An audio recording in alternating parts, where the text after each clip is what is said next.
ఏం చేశాడంటే నాశనము చేసెను. గమనించాలి. అబ్రహామేమో దేవుని నమ్ముకున్నాడు, దేవుని ఆశ్రయించాడు, దేవుని వెంబడించాడు. అబ్రహాము కుమారుడు ఇస్సాకు దీవించబడ్డాడు, ఇస్సాకు కుమారుడు యాకోబు దీవించబడ్డాడు, యాకోబు కుమారుడు 12 మంది ఒక దేశముగా, ఒక ప్రజగా, ఒక శక్తివంతుల జనాంగంగా మారారు. అయితే భక్తిహీనంగా ఉన్న ఆ యొక్క ప్రదేశానికి ఆ యొక్క లోతు ఎప్పుడైతే వెళ్ళాడో ఆ ప్రాంతం అంతా కూడా భక్తిహీనత కాబట్టి, దేవుడు లేనివాడు కాబట్టి ఆ దేవుడు ఏంటంటే నాశనం చేశాను. ఆ ఊరు, ఆ వాడ, ఆ ప్రజలు, ఆ జనాంగము ఎవరు కూడా లేకుండా ఏమైపోయినది?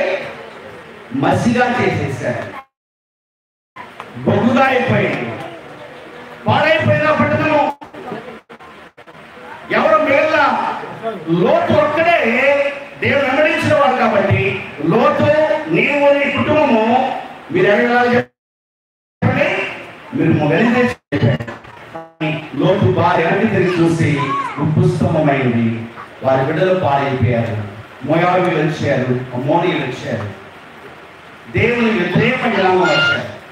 కాబట్టి నేను అంటాను, దేవుని యెహోవా కలిగి ఆయన త్రోవనందు నడుచు వారందరూ కూడా ధన్యులు. నిశ్చయముగా నువ్వు నేర్చిన కష్టాలను అనుభవిస్తావు. నీ లోకి నీ భార్య ఫలించు ద్రాక్షావళి వలె ఉండును. నీ భోజన బల చుట్టూ నీ పిల్లలు నీవు మొక్కల వలె ఉంటారు. ఇది సియోనులో యెహోవా ఆయనను నీ పిల్లలు నీవు, నీ పిల్లలు నీవు చూచెదవు. ఇశ్రాయేలు మీద సమాధానము. నీ పిల్లలను చూస్తావు, వారి పిల్లలను చూస్తావు. ఆశీర్వాదం ఉంటాయి పైన. కానీ సొదొమ గొమొర్రా పట్టణము దేవుని భయభక్తులు లేని పట్టణము, భయభక్తులు లేని కుటుంబము, భయభక్తులు లేని జీవితాలు వారి. ఏమైందంటే దేవుడు ఆ కుటుంబాన్ని నాశనం చేశారు. కాబట్టి అంటాను, దేవుని కలిగి మీ అందరూ కూడా బలమైన జనాంగముగా మారండి, బలమైన వ్యక్తులుగా మారండి.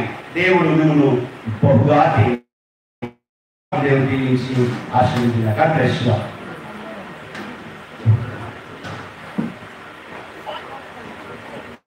కలిగి ఉన్న వ్యక్తులు కానీ కుటుంబాలు కానీ ఎంతగా దేవుని చేత ఆశీర్వదించబడతారో అది కుటుంబాన్ని కూడా ఉద్దేశించి మాట్లాడారు.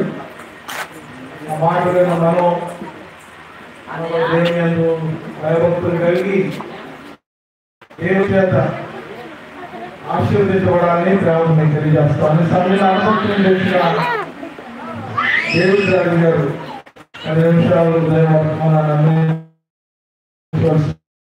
అర్పిస్తాను.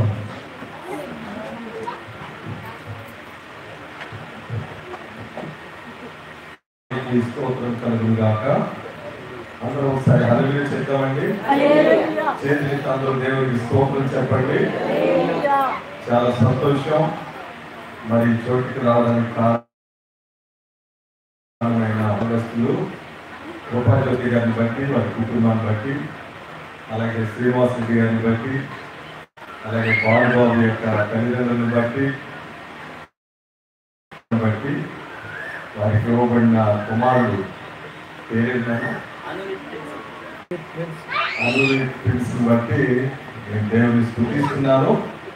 ఈ కుటుంబంతో మాకున్నటువంటి గొప్ప ప్రేమ, దైవిక బాంధవ్యము చాలా విలువైనవి.